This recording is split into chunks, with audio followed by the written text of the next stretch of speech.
on Friday. And I know you're like, no, you're not, Miss Riley, because you're wearing the same outfit you've worn for 3 days in a row. Correct.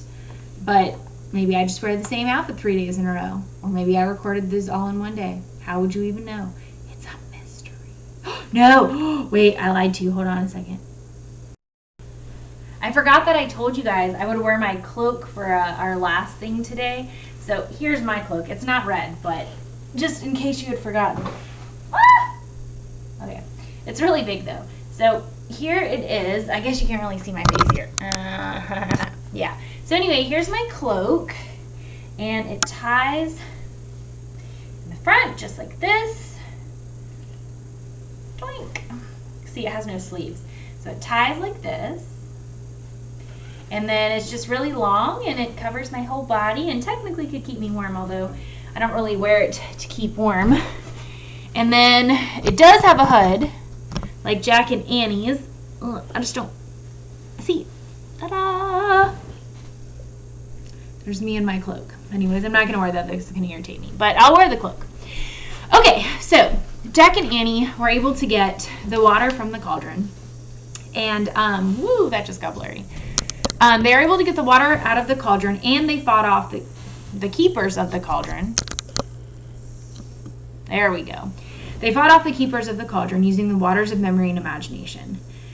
And so now they're headed back towards the knights. So today is the day when you tell me the definition of all of our vocabulary words. So I want you to leave me a comment and tell me, what is a cauldron? What is a cloak? What is the deal with the, like, not being clear? Fix yourself, camera. What is a cauldron? What is a cloak? What is fate? Fury? Legend? Quest? And thicket? What are all of those and what do they mean? Okay, so we have 4 more chapters to read today. 13 through 16. So, chapter 13. Your horses are waiting. I don't believe what just happened, said Jack. What part don't you believe, said Annie. Like any of it, said Jack. Annie laughed. That was cool, huh? Jack pushed his glasses into place and stared at her. Seriously, what just happened? Well, I imagined us fighting the keepers with flaming swords, said Annie. What did you imagine? I imagined the keepers getting back in their hole, said Jack. Good, said Annie. We both got what we imagined. Yeah, said Jack, but what you imagined was a way better story. A shriek of fury came from inside the cave. Yikes, said Annie. Let's get out of here, said Jack. He scrambled to his feet, and together they climbed over the big rocks down to the thicket. Annie moved carefully to keep from spilling the water. When they came to the thicket, Jack pulled out Percival's compass. If we came to the west to get here, we go east to get back, so east is this way. As they started into the wild growth, Jack went first so he could clear the way for Annie. Without talking, they pushed through the trees and bushes, moving farther and farther from the cave. Finally, they heard the music in the distance. They walked closer towards the sound until they stepped back into the green glade. The winged dancers were still there, dancing in their magical circle. Jack's heart raced. He wanted to join them, but he knew that if he did, he would never escape their dance. Look, said Annie, the knights are awake. Sir Galahad, Lancelot, and Percival were standing beyond the circle of dancers, buckling on their swords. Hi, called Annie. Guess what? We got it! The knights walked shakily towards Jack and Annie. They still looked thin and tired, but color had returned to their cheeks. We have the water of memory and imagination, said Annie, and she held up the silver cup. The knight smiled. Now we have to get it back to Camelot, said Jack. We'd like to help you, said Sir Lancelot, but we've lost our horses. No, you haven't, said Annie. Your horses are waiting. They're on the other side of the hill, said Jack. They led the knights over the hill. On the way, Jack picked up the red velvet cloak. When they came to the meadow, they saw the 3 horses. The horses neighed and cantered over to the knights. As Sir Lancelot stroked the mane of the black horse, he turned to Jack and Annie. You can both ride to Camelot with me, he said. Thanks, they said. Jack fastened the red cloak around his neck. Sir Lancelot helped them climb onto the back of his horse, then climbed on himself. Annie sat behind Lancelot and held on to the knight with the right, where she held the silver cup in her left. Can you carry the water without spilling it? Jack asked. I'll try, she said. Sir Galahad mounted the brown horse, and Sir Percival climbed on the gray. Then the 3 knights started through the pale green meadow. Careful, Jack whispered to Annie. I got it, she said. When they came to the iron gate, the knights drew their swords. Open the gate, in the name of King Arthur of Camelot, Sir Lancelot called. Though he still sounded hoarse, the knight's deep voice carried amazing strength.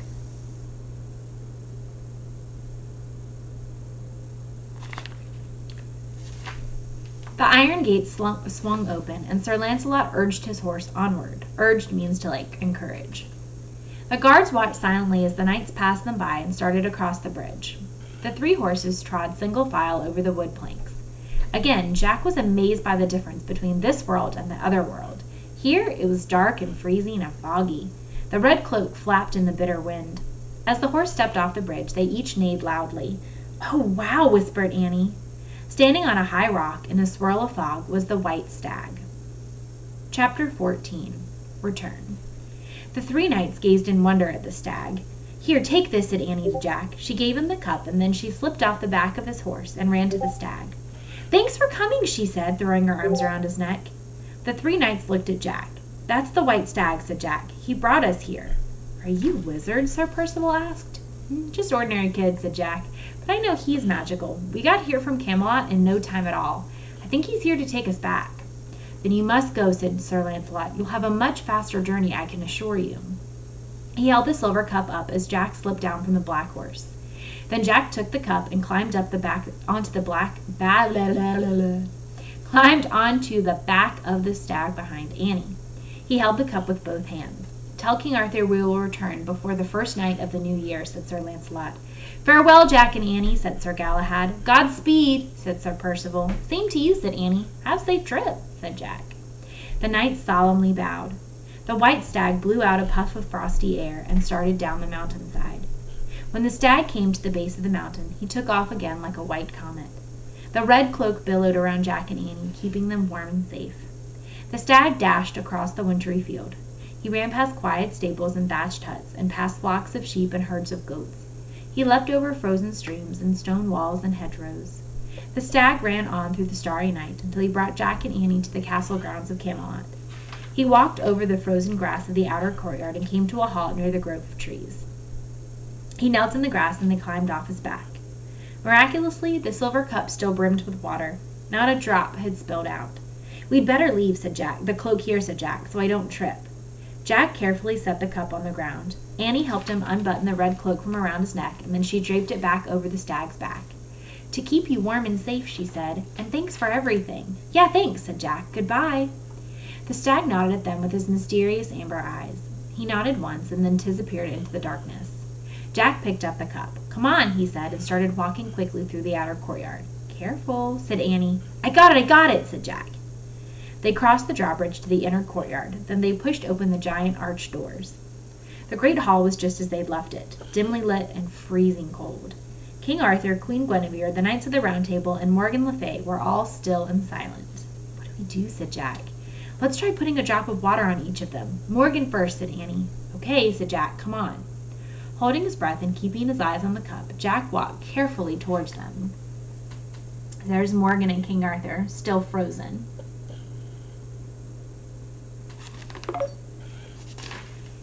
Suddenly, his left foot stepped on the shoelace of his right sneaker, and he stumbled.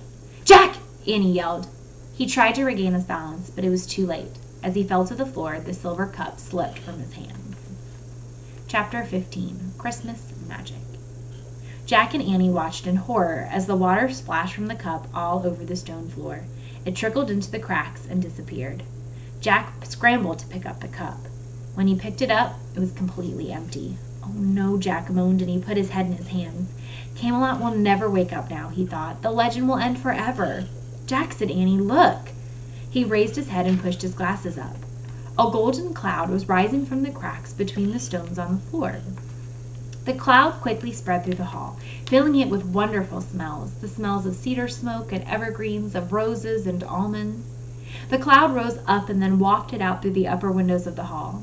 Suddenly, a white dove flew through one of the windows. It soared across the dark room like a bright light, then swooped back out into the night. Soft, gentle laughter came from the end of the hall. The laughter grew louder, and Jack could see King Arthur and Queen Guinevere looking at one another. They were laughing, and the Knights of the Round Table were laughing too. Best of all, Jack saw Morgan Le Fay smiling at him and Annie. "Jack, Annie, come here," she said, and held out her arms. "Morgan!" cried Annie. She ran to Morgan and threw her arms around the enchantress. Jack stood, still holding the empty cup. He ran to Morgan and hugged her too. "We did what the Christmas Knight told us," said Annie. "We brought back the water of memory and imagination." "But I dropped the cup," said Jack, "and spilled the water." But then the water made a gold cloud, said Annie, and everyone came back to life. Morgan laughed. You've just returned from the other world, she asked. Yes, said Annie. A white stag brought us back, said Jack. He turned to King Arthur. Your Majesty, he said, we have good news. Your knights are safe. Sir Lancelot said to tell you they'll be home before the first night of the new year. The king looked bewildered. You found them? Yes, they're all fine, said Annie. Here, said Jack, and he handed the silver cup to the king. Please give this to Sir Galahad. And this to Sir Lancelot, said Annie, and she took the glass key from around her neck and gave it to Arthur. Oh, and this to Percival, said Jack, and he pulled the wooden compass from his pack and gave it to the king. At first, King Arthur was too stunned to speak. Then he clapped his hands and laughed joyfully. Thank you, he said to Jack and Annie. The knights of the Round Table cheered. Ring the bell, said King Arthur. Call the people of Camelot to the castle. They have already gathered at the doors, your Majesty, said the page. Bring them in, said King Arthur. We must rejoice together. Queen Guinevere smiled at Jack and Annie. Her eyes sparkled. Once again you have helped save Camelot, she said. Thank you very much. You're welcome, said Jack and Annie together. Jack heard the sounds of children talking and laughing, and he turned to see a crowd of people streaming through the doorway into the great hall. Oh, aren't you excited about that one, bud? They carried candles, a giant fir tree, and boughs of holly and pine. Musicians followed them with stringed instruments. As everyone started to decorate the hall, the musicians began playing and singing a beautiful Christmas carol. Jack, said Annie, look! The white stag was standing in the arched doorway. Jack turned to Morgan. See the white stag, he said. He took us to the other world. Morgan smiled. Yes, I see him, she said. And I see everything now. Jack looked back to the doorway. The stag was gone. In his place stood an old man with a long white beard. He held a staff and wore a flowing red cloak, the same cloak Jack and Annie had worn on their quest. Who do you think the old man might be?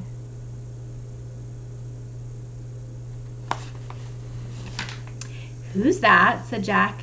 That is Merlin the magician, said Morgan. It was Merlin who invited you here. I see that now. Merlin, said Jack. He sent us the invitation? Yes, said Morgan. Then he put the rest of us under the spell and took you to the other world.